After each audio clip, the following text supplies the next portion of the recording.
We've been talking to a lot of associations lately, and the word that keeps coming up is struggle. Struggle to go virtual and hybrid. One of the really interesting things that's been uncovered throughout this whole COVID experience is that virtual exists and virtual can work, but moving your organization to a virtual norm is a lot harder than it might seem. And this is especially true for the hundreds of associations out there that serve membership communities of 100 to 5,000 people that are trying to do this really intentionally without totally destabilizing their core membership. So I want to introduce to you a concept that I've used through a lot of my teaching over the years, whether it's been working at Think Impact or teaching at Art Center. I've spent a lot of time talking about one concept, one framework, which really applies to this environment. And that is called the Dunning-Kruger effect. It can also be described as the culture shock experience or the design thinking journey. There are a lot of ways to think about it. But what it actually articulates is a very, very interesting reality about how we approach new opportunities. So let's roll back in time to March 2020, when we started thinking about what we were going to do in response to COVID. Every association was in a panic. Frankly, everybody was in a panic. So the question was, how are we going to resolve the huge challenge of bringing people together when in person is literally a danger to your health?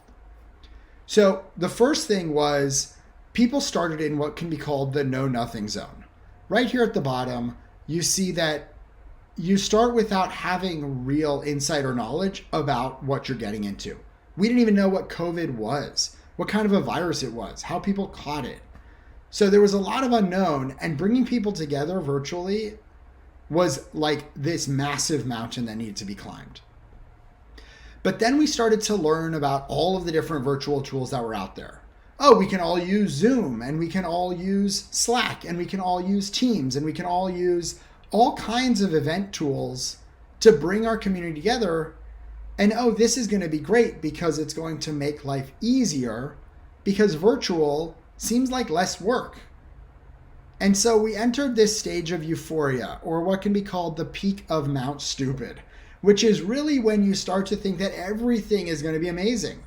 That, oh my God, we'll engage so many people. We'll be able to connect with each other. We'll get more data about our users. This is going to be fun.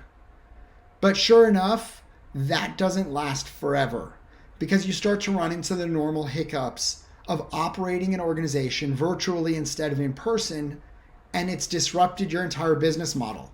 We've noticed with associations that sponsorship revenue was rapidly declining.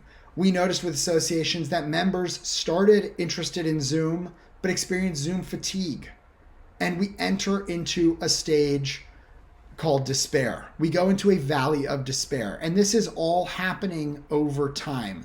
So you could almost just label this bottom axis as time, and we get to this valley of despair. In the valley of despair, we literally don't think anything is going to work. We're seeing the problem with everything. We're finding out that people are hard to communicate with. They're not reliable on digital tools. They no longer show up. There's a whole bunch of complexity and uncertainty that follows.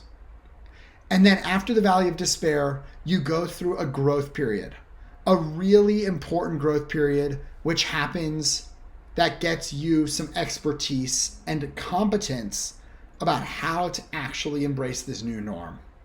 And the slope of enlightenment that follows is a crucial step in building out your new future. This is where the learning really happens. Unfortunately, for so many people who are post-valley of despair, the slope of enlightenment is a little bit too steep. The struggle to go hybrid or virtual in this new economy is really, really hard. Because while you're plowing forward, other people are being left behind. Other people are frustrated. Other people are sick of another tool.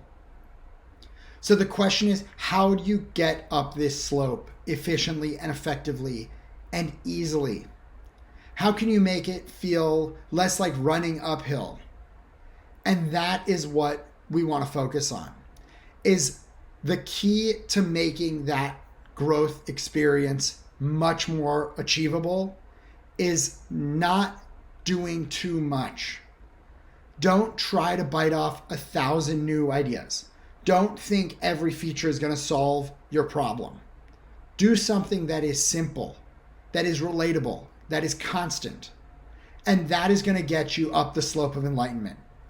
And sure enough, when you have a few anchor concepts that you're using for your virtual or hybrid experiences, not 1,000, but 2, you create conditions that become totally sustainable.